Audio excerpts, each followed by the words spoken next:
श्री स्वामी समर्थ.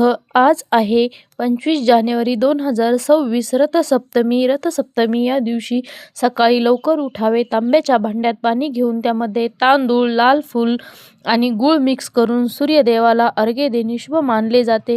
या दिवशी सुख समृद्धीसाठी पूजा आणि दान करून सूर्याला नमस्कार करायचा आहे.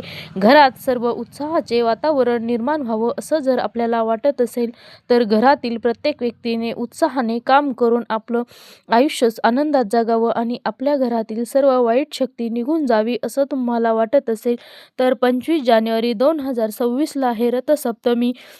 या दिवशी 7 पळणारे घोडे ही फ्रेम आपल्याला घरात आणून तुम्ही नक्की लावायची आहे. घरात पूर्व भिंतीला ही फ्रेम लावायची आहे. फ्रेमचे तोंड हे पश्चिमेकडे झाले पाहिजे आणि जर तुमच्याकडे आधीच फ्रेम लावलेली असेल तर त्याला नमस्कार करायचा आहे. ही फ्रेम सूर्यदेवाचा रथ आहे, त्याला हे दर्शवत आहे.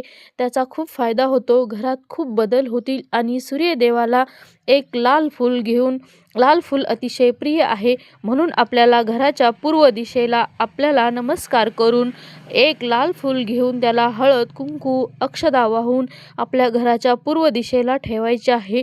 हे फूल दिवसभर तसेच ठेवायचे आणि दुसऱ्या दिवशी निर्माल्यात टाकायचे आहे. हे उपाय केल्यामुळे सूर्यदेव प्रसन्न होतील आणि या उपायामुळे सर्व रोगराई नष्ट होईल. तर हे उपाय तुम्ही नक्की करा. रथसप्तमीच्या दिवशी हे उपाय करायचे आहे. श्री स्वामी समर्थ.